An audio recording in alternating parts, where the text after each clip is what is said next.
तकदीर के खेल से यूं निराश नहीं होते, तकदीर के खेल से यूं निराश नहीं होते, हम जिंदगी में कभी उदास नहीं होते। अरे हाथों की लकीरों पर क्यों करते हो भरोसा, अरे हाथों की लकीरों पर क्यों करते हो भरोसा, तकदीर तो उनके भी होते हैं जिनके हाथ नहीं। हेलो फ्रेंड्स, मैं जूनियर खान और आप लोगों का जूनियर खान जीएस में स्वागत है। Welcome to my channel junior Khan GS. दोस्तों, आज का टॉपिक लोधी वंश, जो कि दिल्ली सल्तनत का अंतिम वंश या यूं कहिए दिल्ली सल्तनत का 5वां वंश लोधी वंश। आज का टॉपिक लोधी वंश।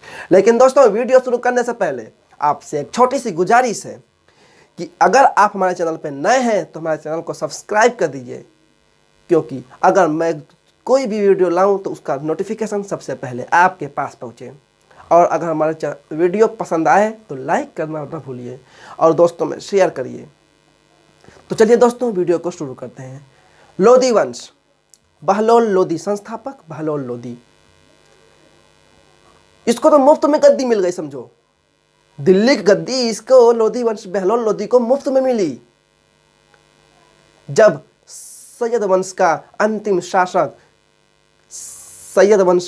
शासक जिसने घोड़े की सवारी छोड़कर गधे की सवारी करना पसंद किया, यानी दिल्ली की सत्ता पर शासन करने से अच्छा वो सूबेदार रहना पसंद किया, जब वो दिल्ली की सत्ता छोड़कर भागा, तब बहलोल लोधी ने, जो पहले आक्रमण कर चुका था लेकिन निराश बैठा हुआ था, उसने मौका पाते ही दिल्ली की सत्ता कब्जा लिया, दिल्ली की सत्ता पर कब्जा कर लिया।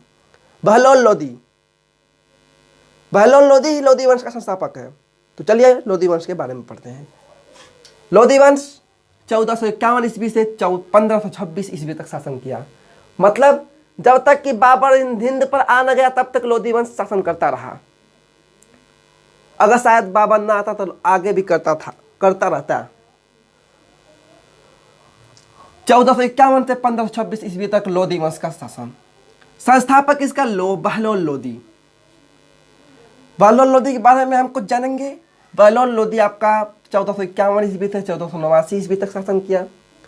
इसके बाद इसका बेटा सिकंदर लोधी, जो कि 1489 ईस्वी से 1517 ईस्वी तक शासन किया। लगभग ये लोधी वंश का सबसे कुशल, सबसे योग्य शासक अगर कोई था तो आपका सिकंदर लोधी था। सबसे महान शासक लोधी वंश का सबसे महान शासक अगर कोई था तो आपका सिकंदर लोधी था। उसके बाद दिल्ली सत्ता दो टुकड़ों में बट गई।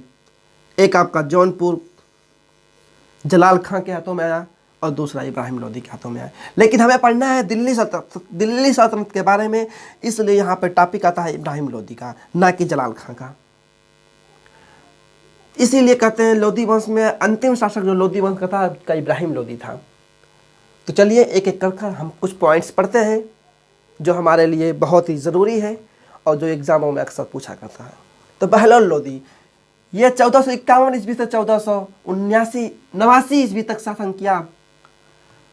और एक बहुत ही इंटरेस्टिंग, यहाँ से आपको क्या मिलता है, एक बहुत ही अच्छा क्वेश्चन, और इसको बेस्ट क्वेश्चन बोलिए क्योंकि ये अक्सर एग्जाम में पूछा करता है कि सबसे अधिक दिल्ली सल्तनत पे शासन करने वाला कौन शासक है, किसकी अवधि काल शासन करने की ज्यादा है। तो आपका बहलोल लोधी ये लगभग 38 वर्षों तक शासन किया। और सब जितने शासक इससे पहले आए थे वह सब कोई कुछ महीनों का, कोई कुछ साल तक, लेकिन इतनी लंबी सत्ता नहीं की थी, इतने लंबा शासन नहीं किया था। लेकिन ये बहलोल लोधी पहला शासक बना, दिल्ली सल्तनत का पहला शासक बना बहलोल लोधी, लोधी वंश से, जिसने लगभग 38 वर्ष तक शासन किया। बहलोल लोधी जब मां के गर्भ में था तभी इसके पिता गुजर गए थे। इनके पिता तभी गुजर गए थे। तो इनका पालन पोषण आपका मलिक सुल्तान शाह ने किया था। मलिक सुल्तान शाह इनका पालन पोषण किए। और बहलोल लोधी ने बहलोल सिक्के चलवाए। क्वेश्चन आता है कि बहलोल नामक सिक्के किस वंश ने या किस वंश का शासक चलवाया और उसका नाम क्या था। तो आपका नाम था बहलोल लोधी। बहलोल लोधी ने ही बहलोल सिक्के चलवाए। और लोदी वंश का शासक था और संस्थापक भी था। इसने बहलोल सिक्के चलवाए। इसकी जिंदगी का सबसे महत्वपूर्ण पॉइंट्स या यूं कहिए सबसे मुख्य क्वेश्चन जो आपका है, इससे संबंधित सबसे मुख्य क्वेश्चन आपका है कि बहलोल लोदी ने जौनपुर को दिल्ली सल्तनत में मिला लिया। इससे पहले जितने शासक आए, जितने वंश आए, वे सब उस समय जौनपुर अलग था। वो जौनपुर दिल्ली सल्तनत में, दिल्ली के शासनकाल में नहीं आता था, उसके क्षेत्र में नहीं आता था। लेकिन बहलोल लोदी ने जौनपुर को दिल्ली सल्तनत का हिस्सा बना लिया। बहुत ही इंटरेस्टिंग ये क्वेश्चन है कि, और बहुत ही इंपॉर्टेंट क्वेश्चन है कि जौनपुर को दिल्ली में किसने ये आपका कंप्रोमाइज किया, तो आपका था ये बहलोल लोदी। बहलोल लोदी ने दिल्ली, जौनपुर को दिल्ली में मिलाया। ये अपना मृत्यु से पहले ये इसका अंतिम जो अभियान था वो ग्वालियर के उसमें था। ग्वालियर का इसका अभियान जो था वो अंतिम अभियान था। उसके बाद इब्राहिम लोदी आए, इसका 8वां बेटा इब्राहिम लोदी। बहुत ही होनहार, बहुत ही कुशल, बहुत ही योग्य शासक हुआ इसने ये, और ये 8वां पुत्र था इसका बहलोल लोदी का। ये आपका 1489 ईस्वी से 1517 ईस्वी तक शासन किया। ये सिकंदर लोदी ने, और सिकंदर लोदी एक जो कुतुब मीनार आपका है, कुतुब मीनार का सबसे पहला मरम्मत आपका कोई किया है तो वो है आपका सिकंदर लोदी। इससे पहले फिरोज शाह तुगलक ने कुतुब मीनार की 5वीं मंजिल से ऊपर बनवाई थी। 5वीं मंजिल का निर्माण किया था फिरोज शाह तुगलक ने, लेकिन पूरी मरम्मत अगर किसी शासक ने किया है तो आपका इब्राहिम लोदी था। इनसे पहले फिरोज शाह तुगलक वंश का शासक फिरोज शाह तुगलक, जिसने फिरोज शाह कोटला बनवाया है, फिरोज शाह तुगलक ने कुतुब मीनार की 5वीं मंजिल बनवाई थी।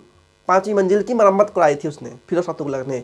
उनके बाद पूरी अगर मरम्मत जिसने करवाई तो आपका इब्राहिम लोदी था। इसने कुतुब मीनार की पूरी मरम्मत कराई। यह कविता भी लिखता था, शायर भी था, कविता भी लिखता था। इसका कविता गुलरुखी के नाम से चलता था। गुलरुखी के नाम से कविता लिखता था।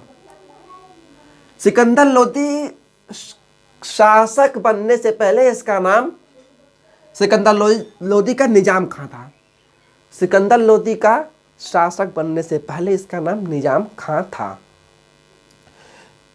और इसने जो आपका इस समय जहाँ पे ताजमहल है वो शहर आगरा, ताजमहल वाली शहर जहाँ पे इस समय आपका ताजमहल स्थित है यमुना नदी के किनारे पर, तो वहाँ आगरा की स्थापना आपकी सिकंदर लोदी ने 1504 ईस्वी में किया था। आगरा नगर की स्थापना सिकंदर लोदी ने 1504 ईस्वी में किया था। इंपॉर्टेंट क्वेश्चन ये भाई, मैं जितना आपको बता रहा हूँ सब आप नोट करते जाइए। बहुत ही इंपॉर्टेंट क्वेश्चन सब बता रहे हैं हम कि आगरा नगर की स्थापना सिकंदर लोदी ने 1504 ईस्वी में किया था। और इसने एक बहुत ही अच्छा पैमाना निकाला था, वो था गजे सिकंदरी, भूमि नापने के लिए। जो ये सब भूमि उमी नापते हैं, लट्ठा में कोई फुट में नापता है, कोई मीटर में नापता है, तो उस समय इसने गजे सिकंदरी नामक एक भूमि नापने की प्रणाली निकाली थी। गजा सिकंदरी नामक प्रणाली सिकंदर लोदी ने निकाली थी। इसकी मृत्यु गले में कुछ प्रॉब्लम होने से, कोई बीमारी हो गई थी गले की, इसकी मृत्यु हो गई। उसके बाद दिल्ली सल्तनत 2 टुकड़ों में बढ़ गया। पहला आपका दिल्ली सल्तनत, जो दिल्ली सल्तनत बचा था, दूसरा जौनपुर वाला हो गया। इसके बाद इब्राहिम लोदी ने जब दिल्ली की सत्ता संभाली तो उस समय वह नौछुरुआ था। समझ लीजिए यूं कि नौछुरुआ था ये, मतलब कि ये बहुत उम्र का नहीं था, इसकी बहुत गर्म खून थी। ये लगा अपने ही मंत्रियों में मतलब फूट डालने। जिस तरह से रावण ने अपने भाई विभीषण को लात मारकर भगा दिया था, ठीक उसी प्रकार इसने भी कुछ यूं ही ऐसा ही किया। यह इब्राहिम लोदी, इसके चचा आलम शाह के साथ इसने कुछ ऐसा ही किया। यह लगभग आपका 1517 ईस्वी से 1526 ईस्वी तक शासन किया इब्राहिम लोदी ने। तो उस समय राणा सांगा ने काबुल पर उस समय शासन करा था बाबर आपका, जो बाबर जो मुगलिया वंश का संस्थापक था बाबर, यह उसमें काबुल पर शासन कर रहा था। तो जब काबुल पर शासन कर रहा था तो ये इसने राणा सांगा को क्या पता कि ये हमारे ऊपर ये सब इसका गाज गिरेगा। इसने उसे यहाँ पे आमंत्रित कर दिया, और जब बाबर आमंत्रित हुआ यहाँ पे आया तो 1526 ईस्वी में, बहुत ही इंपॉर्टेंट क्वेश्चन, 1526 ईस्वी में जब क्या कहा पानीपत का युद्ध हुआ, प्रथम पानीपत का युद्ध, वो आपका सिकंदर लोदी और आपका ये बाबर के बीच हुआ, बाबर के बीच युद्ध हुआ। सिकंदर लोदी और बाबर के बीच युद्ध हुआ था 1526 ईस्वी में। तो उसमें सिकंदर लोदी मारा गया, सिकंदर लोदी युद्ध में मारा गया। ये दिल्ली सल्तनत का पहला शासक है जिसने ये रणभूमि में मारा गया। रणभूमि में जो मारा गया वो पहला शासक है सिकंदर लोदी, जो रणभूमि में मारा गया। और इससे पहले जितने शासक हुए, को किसी की उनके मौत से हुई, किसी की किसी बीमारी से हुई, किसी के उठने बैठने खाने पीने से हुई, लेकिन इसकी जो हुई, इसकी मृत्यु ये आपका रणभूमि में हुआ। कुछ यूं बात है कि जब ये सो रहा था, वैसा तो ये आपका जो बाबर था, बाबर की सेना उतनी नहीं थी जितनी होनी चाहिए, इनके मुकाबले में बहुत कम थी। 15,000 की फौज थी उसकी, बाबर की सेना बहुत कम थी। सिकंदर लोदी खर्राटे मारते हुए सो रहे थे, कुछ यूं सो रहे थे ये। तो बाबर ने, इन्हें क्या पता कि हमारे पर आक्रमण होगा, इनकी सेना छिन्न भिन्न थी, तो बाबर ने इन पर अटैक किया। और बाबर के पास 2 निशानेबाज थे। बाबर उसमें तोपों का प्रयोग किया। उसकी सेना कम थी लेकिन शक्तिशाली थी, कम थी लेकिन मजबूत थी। वो उसमें तोपों का उपयोग किया और तोपों से इनको उड़ा दिया। ये खराटे मारते ही रह गए, इनको हमेशा के लिए सुला दिया उसने। बाबर ने 1526 ईस्वी में पानीपत की युद्ध हुई, बाबर और आपका ये सिकंदर की लोदी के बीच। वहीं से आपका सिकंदर लोदी, या यूं कहिए कि लोदी वंश समाप्त। उसके बाद आपका शुरू होता है मुगल वंश। मुगल वंश के बारे में हम लोग आगे चर्चा करते रहेंगे, आगे वाले वीडियो में चर्चा करेंगे मुगल वंश के बारे में। और ये जो आपका जलाल खां था, जौनपुर में जो शासन कर रहा था, इसका भाई इब्राहिम लोदी का भाई जलाल खां था। तो जलाल खां जानते ही है, जब भाई भाई से झगड़ा हुआ तो जलाल खां की यूं ही शक्ति कम हो गई थी। ये क्या करता हुआ चला, बाबर ने 1526 ईस्वी में पानीपत का युद्ध, प्रथम युद्ध करते हुए बाबर ने इब्राहिम लोदी को मार डाला। और मारने के बाद ये स्वयं को हिंदुस्तान में काबिज हो गया। तो दोस्तों, हम उम्मीद करते हैं कि आपको वीडियो पसंद आया होगा, और अगर वीडियो पसंद आया हो तो लाइक करना ना भूलें। हमारा टॉपिक यहीं पर समाप्त होता है। दोस्तों, अब अगले वीडियो में हम लोग करेंगे चर्चा मुगल वंश, जो कि हमारे भारत पर लगभग कई वर्षों तक शासन किया। मुगल वंश, वही बाबर, वही जिसने मुगल वंश की स्थापना की। मुगल वंश के बारे में हम लोग अगले वीडियो में चर्चा करेंगे। तब तक के लिए दोस्तों गुड बाय। लेकिन दोस्तों, जाने से पहले एक आपसे छोटी सी गुजारिश है कि अगर आपको वीडियो पसंद आया हो तो हमारे वीडियो को लाइक करें, और अगर हमारे चैनल पर नए हैं तो सब्सक्राइब करना ना भूलें।